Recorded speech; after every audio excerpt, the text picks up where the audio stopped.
Hello and welcome to SCARE. Welcome to our virtual space again as well. I'm Taylor. I am the Youth Programs Coordinator here at SCARE, and I deal directly with youth tutoring as well. And so welcome to another training for our summertime family gathering this year. Today we're going to be talking about parent and youth education engagement. So just going over ways to keep kids engaged, learning, busy, active throughout the summer break as well, since that is off to a start. First, I wanted to talk about the importance of summer learning. So with summer break coming up, it is a couple months where students usually don't have the same type of work that they're usually doing. And if they're not staying engaged and active, they can actually experience learning loss during the summer break. So what this means is that they start to lose information that they had just learned during the past school year. And some students can lose actually up to 25 to 30% of what they learned during the school year. And so it is really important to keep kids sharp, engaged, and keep their minds busy throughout the summer as well, so they can help remember those skills and keep their brain nice and sharp when the school year does start. And so whether it's actually school-related work or even just some other activities to keep them busy and engaged, these skills can actually all help them get ready and prepare for when the school year does start as well. And so I just wanted to talk about what education and engagement means. So I'm going to be mentioning school a lot because obviously that is a huge part of this, but it isn't always going to be about school specifically. It actually includes a lot of other things, right? So yes, it includes English, math, science, anything like that. But it also includes things like how students interact with others. So kind of skills to help build that and kind of improve maybe how they're interacting with other students, with teachers, even with just other people, friends, family. It also includes maybe student attitudes towards school. So how they feel about themselves at school, how they feel about their own levels, their goals, maybe what they think about actually being in school, or things like homework, tests, just a lot of the different ways that kind of changes their attitude towards school as well. And then lastly, it also includes things about just how we learn in everyday life. So like I said, we're going to be mentioning school a lot because that is a huge part of it, but also there's so many fun things and just regular everyday things that are opportunities to learn and help us out in the long run, right? Not everything is always about school. We're constantly learning in our world around us. Yeah, so like I said, summer break is a couple months where students don't have school.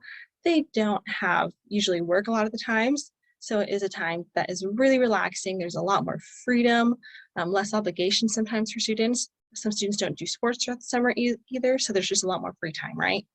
And so it is time for relaxing, but it is also just a wonderful time to actually improve some other skills or take advantage of the time throughout the summer. And so one thing is summer break is a great time to improve social skills.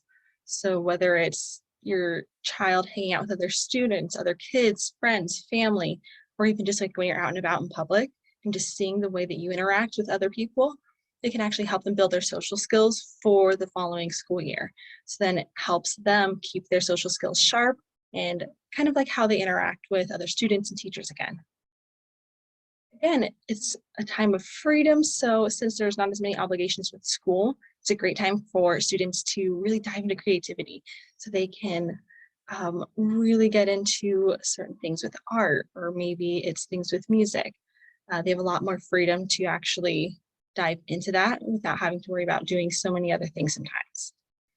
And while it is a time of relaxing, it's also really important still to keep kids active throughout the summer.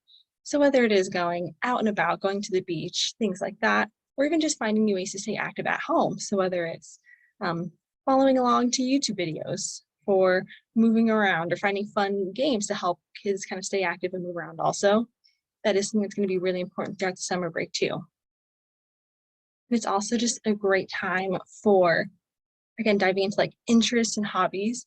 So throughout the school year, teachers have their own set topics a lot of the times, their own set kind of like routine. And so the summer break is a great time for students to actually dive into their own interests. So if there's a certain topic or something that they want to learn, it is a time for them to actually try that out.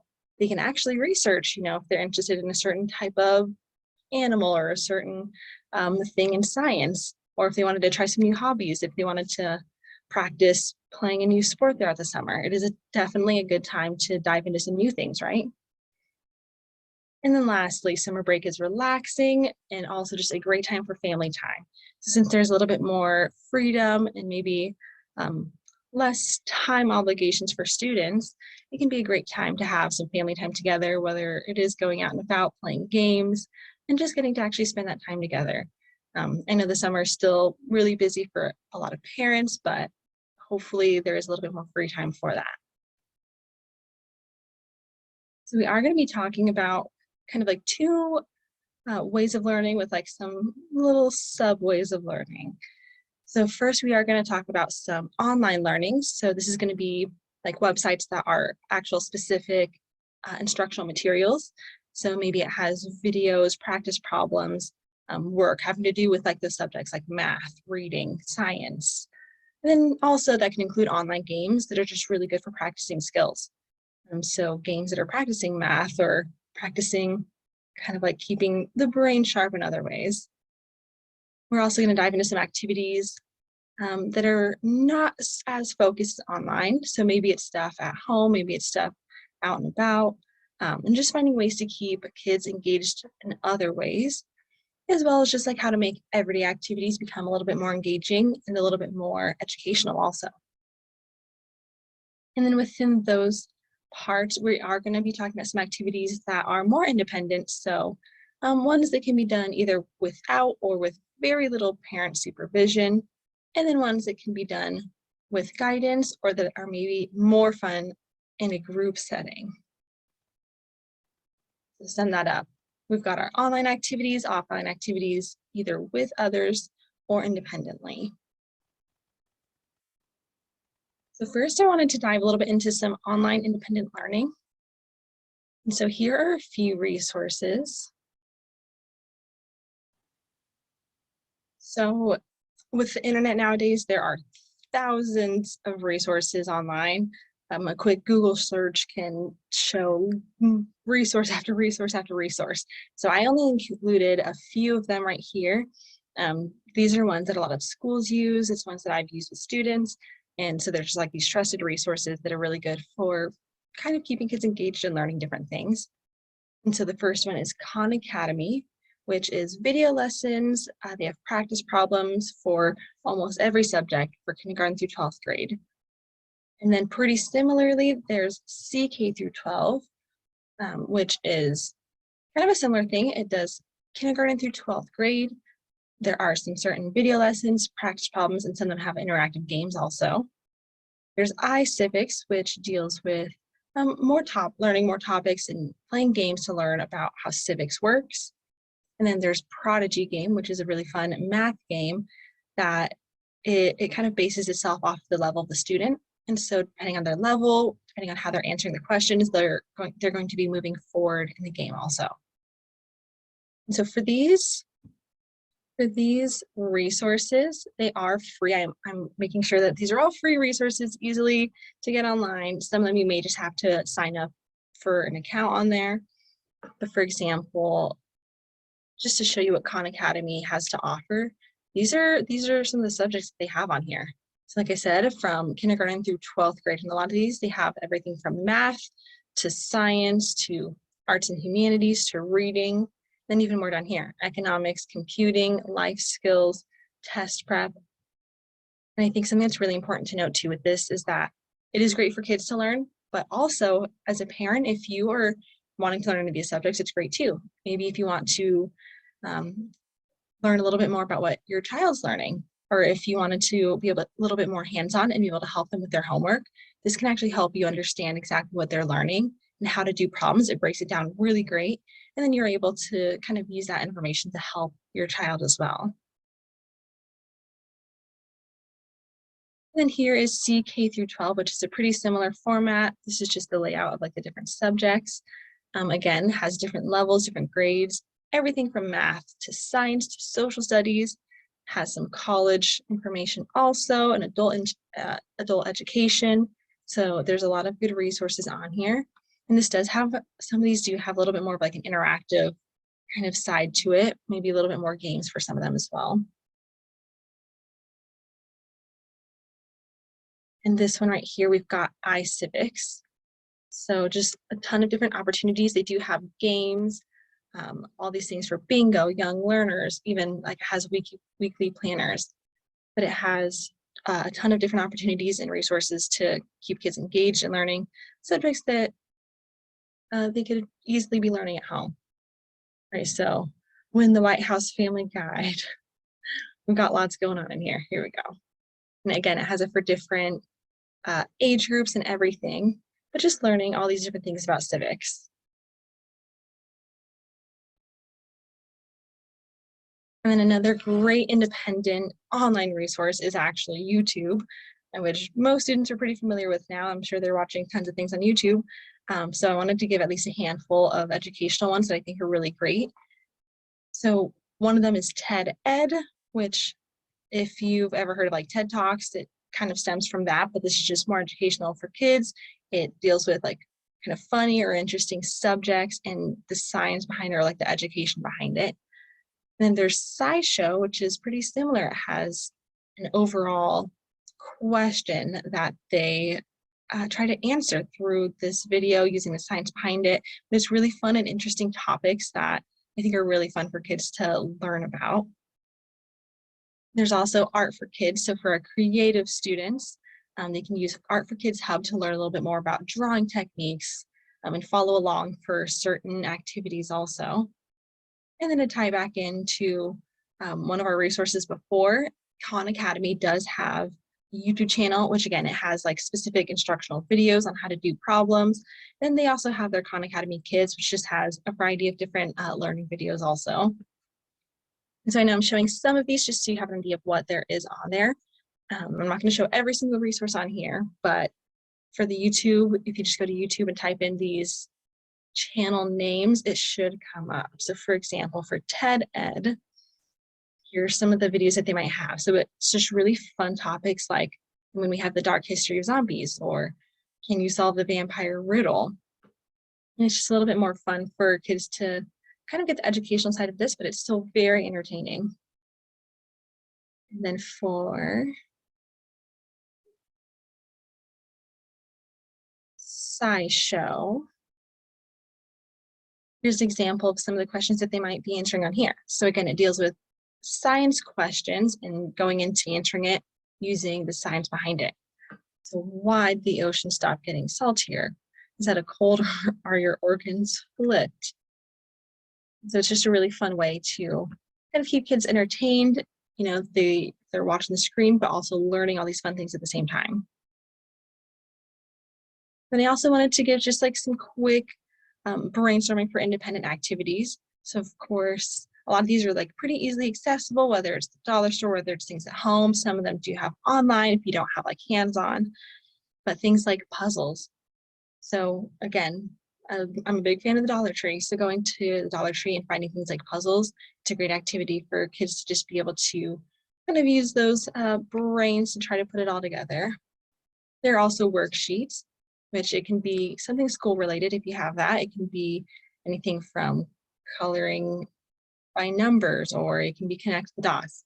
It is a fun way to still keep them really focused on one activity and kind of help them keep their brains focused that way. There's also something like a scavenger hunt. And so it can be done at home, for example. I know things are really busy for parents, so maybe there's like a list of things that you know are in the house, and you can have your child do a scavenger hunt that way. So for young kids, it might look like finding a blue pen or finding a yellow shirt. And then if we wanted to change it up to for maybe older kids, it can be more specific, like finding a picture of grandpa in the photo album, where it's a little bit more tied to just some different things throughout the house that maybe are interesting for them to see also and learn a little bit more about. And then of course, a wonderful independent activity is going to be drawing. And so we can make it a little bit more educational if you wanted to tie it into some other things and have drawing prompts. So maybe if there's a movie that was just watched or a book that was just read, using that to draw like a scene from the book, or drawing their favorite part of the movie. There's a lot of ways to kind of be hands-on with that, taking certain details in a book and using it to actually create maybe what the character might look like. And it just helps them think a little bit more about what they read, what's going on, and visualizing it in their own brain too. And then, of course, a great independent activity for our readers is going to be reading. And so if you have books at home, that is wonderful. I know that, sometimes there's only so many books that we have. Library is a great resource. Also, if you wanted to stick to something online, I recommend readworks.org, which is, again, a free resource on here. Just need to create an account, but it has different topics. It has articles. It has ebooks, again, for different grade levels, all the way through 12th grade. And what's really nice for a lot of these too is it does have like question sets also, but it has a ton of different reading materials for students to learn. And that's just a great way for them to stay busy and learn these other things. And so for our readers that maybe it's a little bit more challenging, they also do have an audio to follow along. So they're still getting information and they can follow along in the actual article, but it also helps guide them a little bit more. So now let's go ahead and look at some group activities, such as online family activities. So again, the internet's a great place. There's thousands of resources. You can definitely find way more. I just wanted to include at least a few ideas of things that I know and things that are like these trusted websites that I kind of like my go-tos.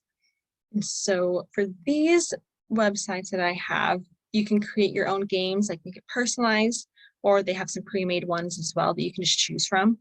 But I think it is really fun to make it personalized if you're doing a family thing and make it fun. Like I said, it doesn't have to be entirely like school subject related. So for example, we could do Jeopardy and have some of the questions feature questions about family members, or kind of like funny things like that. Like, ooh, when is this person's birthday? What is this person's favorite food? And then it's also this like way to bond and you get to learn so much more about each other. Again, make it fun for however works for you guys. So here are the websites that I've included today. We have Jeopardy Labs, which if you've heard of the TV show Jeopardy, it's just like that. There's like the different categories and questions, and you can also score points and have different teams if you want to do it that way. There's an online bingo on bingobaker.com, which again can be personalized for the family if you wanted to make it a little more fun or funny, but it could also be very educational if you're including things like, instead of just calling out the bingo numbers, maybe having your child add up 3 plus 2 to get the number that's actually on the bingo card. Or it can be words also. It doesn't always have to be numbers. It can be personalized pretty much however you can imagine. And then a really fun group or family activity is actually using Kahoot.com, which is a trivia website that has almost every topic you can think of. So whether it's just random trivia, maybe it's questions about Disney movies or questions about the history of a holiday. And it's a way for everyone to compete and get really into the competitive spirit, play against each other in trivia. So for example, on Kahoot, this is just one little example. They can make it really fun.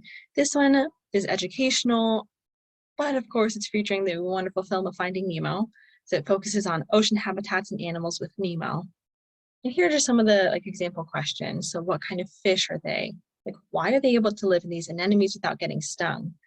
And so when you do have some type of trivia on here, what you can do is play it and have, if you have smartphones or tablets or Chromebooks, anything like that, people can play on different devices and actually put in their answers, and it's going to all connect to the same game. And so you can compete and see other people's scores at the end, and just kind of see how that's going.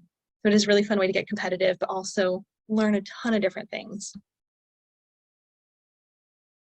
And of course, now if we're sticking to some family activities that maybe aren't quite as online focused, here's just a few. Again, there's so many out there. Board games are obviously a great thing. There are also some other games like charades or Pictionary. So when you're taking some type of item or theme, acting it out, maybe drawing it out, and then having other people kind of put together the clues and guess that way, which is a wonderful way to keep brains sharp, and also getting creative with how you draw things or how you kind of like break down different topics also. And then story time is another great thing to do together. And so maybe it's reading an actual book together, which is great. There are other ways to make it more interactive too. If there's family stories, so actually sitting down with your child and talking about family history or what it was like when you were a child, what they were like as a baby, what it was like where you grew up, and just finding these really funny family stories for them to hear about and kind of pass on through that. And of course, like I said, board games, card games are a great way to stay engaged and active. And it's also a ton of fun, but it's really keeping the brain sharp because there's just so much involved in it and so much focus that it takes. So things like Go Fish or Uno, and the world of board games and card games is huge. So many options out there. And then lastly, a great family activity that's pretty simple, just taking some time outside. And so going on walks, spending some time together, whether it's going out and about, maybe it's the beach, maybe it's a museum. It can be just a great time to spend together, but also be like a learning environment. They're learning about the world around them, seeing what's going on, maybe even like just paying a little bit more attention to the plants that are outside or the things that they're seeing and hearing, and what that means about the place that they're at.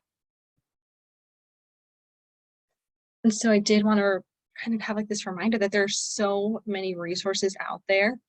So if you're looking to get out and about this summer, like libraries are a great thing, museums, aquariums, zoos, theaters, parks.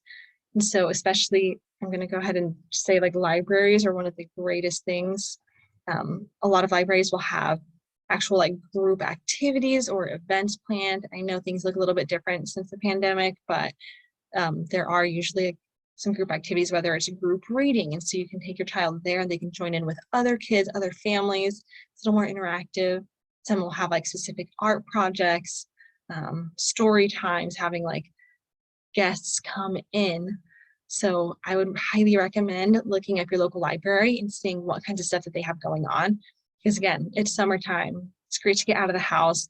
And what's really nice too is you don't have to worry about planning some of the things because it's going to be free and available there and just already kind of set to go, and also give your kids the chance to interact with other kids and other families. And then also museums. I mean, so educational, so many different topics already. And I think it's really important to know that a lot of these places have free days or like these kind of like maybe even discounted days. I know for Balboa, the museums around there, they do have free resident days. So just dive into like whatever museum that you're looking at, finding out what days that they might have that are free, or like more open, what are like good days to go, and checking out some of those museums also. It's kind of a similar thing too. So there are other opportunities that come up at these like museums, aquariums, zoos, theaters, parks, a lot of other activities that might be happening and events. So just making sure that you're looking up, diving into it, and seeing what they have to offer, because I really recommend taking advantage of the things around you. So we've gone over kind of like some ways to at least stay engaged throughout the summer, but also I wanted to just give some tips for parent engagement once it's closer to the school year or like throughout the school year too. And so even just in preparing for summer, some things to keep in mind that it'd be actually really great to reach out to your child's teachers.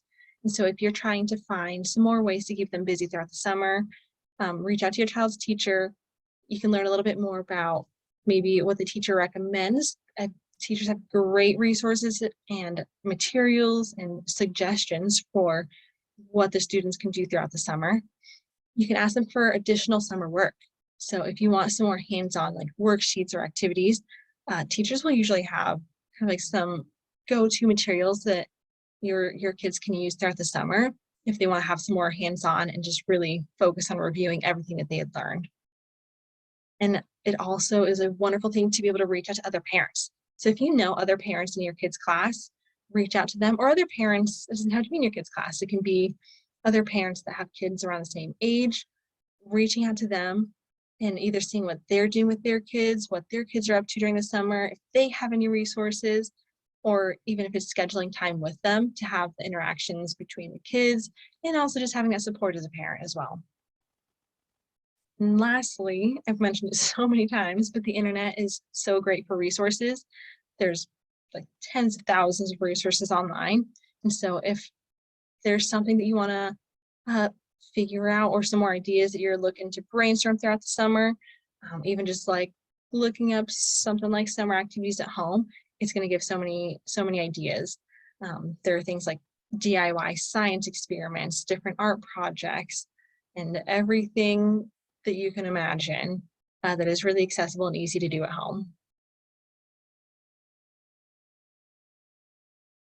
So for some tips for getting involved during the school year, I really recommend keeping in contact regularly with your child's teacher. And so I know that can be a little bit more difficult if the teacher isn't keeping contact with you as much, but just trying to be a little bit more hands-on and seeing, you can check in about what your child's learning at that time. What else, if they're struggling a little bit with certain things, reaching out to the teacher to see what you can do to help out, or what other resources are available through the school to help out, and getting that support from from the child's teacher. Also, throughout the school year, just routinely checking in with your child about school. So instead of just asking like, hey, how was school today? Diving in a little bit more and maybe seeing things like, um, so actually asking specific questions like, what was your favorite thing that you learned today? Or what is challenging about school right now? What is your favorite subject? And just getting that all around conversation about how school is going for your child and really what they're feeling. Next, I wanted to talk about setting goals with your child, because it sets an example for them, but it also is that time for them to think a little bit about what they want from school and think about themselves and like their own levels. So just taking time at the school during the school year to sit down with your child, set these goals, and also share your own goals, because kids are not the only ones learning. As adults, we're learning all the time as well and trying to improve, and we always have our own goals. So setting an example for them to see that you have things that you're working on also. And then lastly, just making sure to give positive encouragement throughout the school year, because it can be really stressful for our students, really busy time. And so just offering those positive words. So whenever they're doing something really well, or you notice something's a little bit different that they've improved in, letting them know. I know it's easy to kind of get in the routine of things, but just making sure that they know that they're working hard, or that they can do it, that they are supported, and giving them the encouragement that way. And so today we have an activity to go with our training, and we're going to be focusing on the positive affirmations kind of part of it. So a positive affirmation is a positive statement that confirms that something is true. It's like the actual definition of it.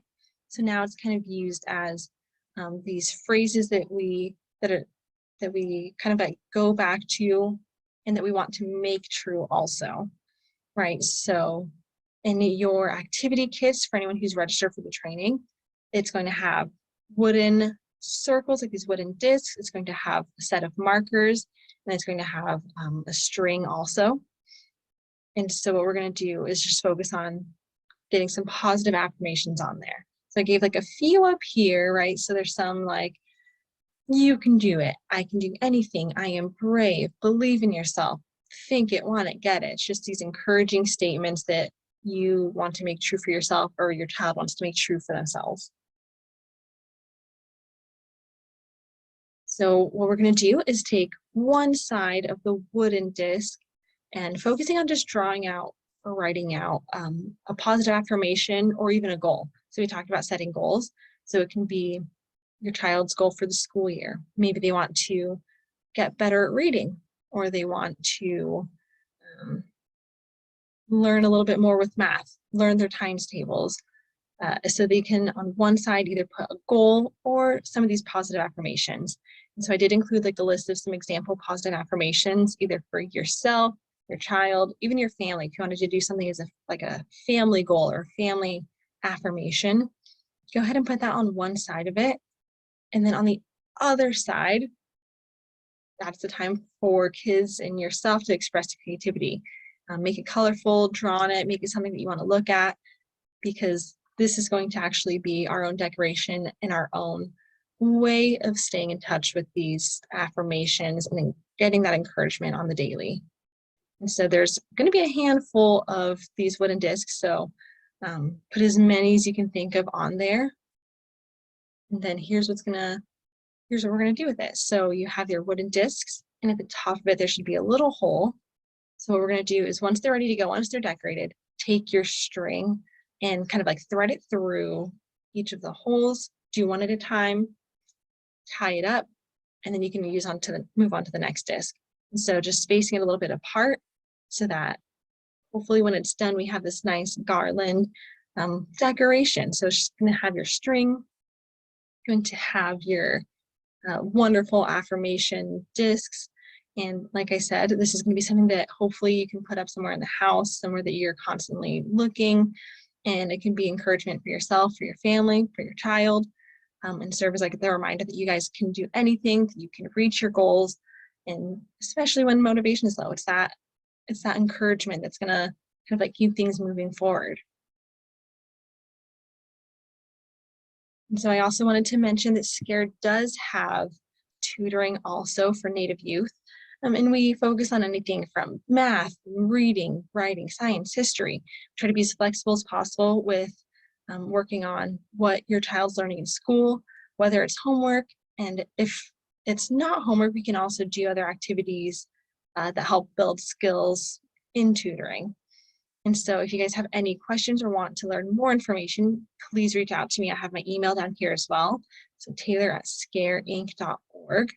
And just please feel free to reach out if you have any questions.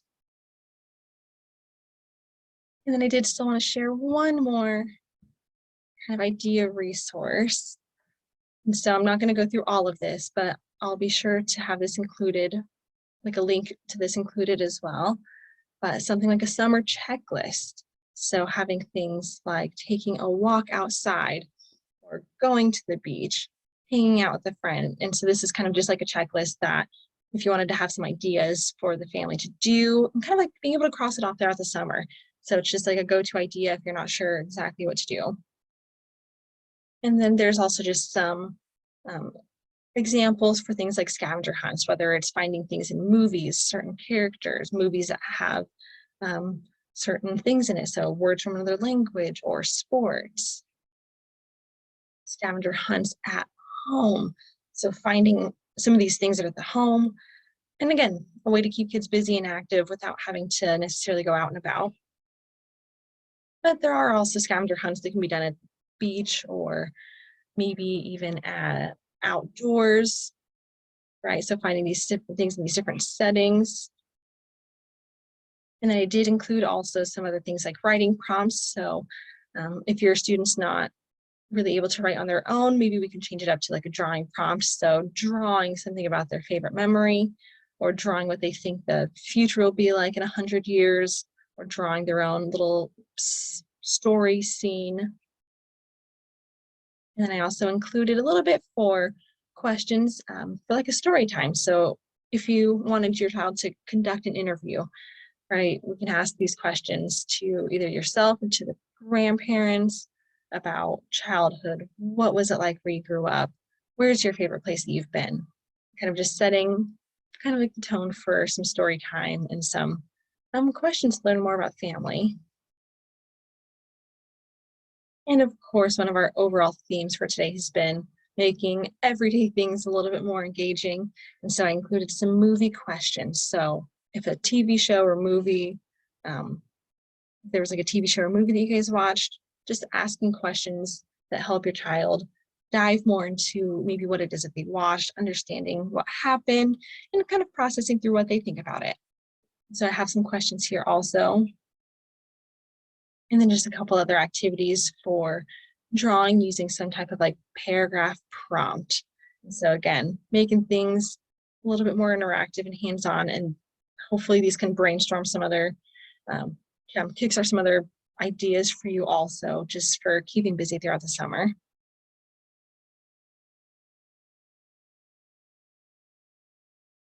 But thank you all for joining today and kind of going through these different resources. As I said, I will try to make sure that there's a link included to that kind of packet for summer also, if you just wanted some ideas or some quick kind of like ideas for scavenger hunter activities. But thank you guys for attending today. And I just wanted to remind you to please fill out this survey and evaluation that's attached to this training as well. Your feedback really helps us. So we want to hear from you, hear how we did, maybe what you're expecting from future trainings as well, because we want to keep that in mind and make sure that we're doing things that are really beneficial for you guys. So please remember to fill out the survey and evaluation for the training. Thank you all so much. And I hope you guys have a wonderful rest of the day.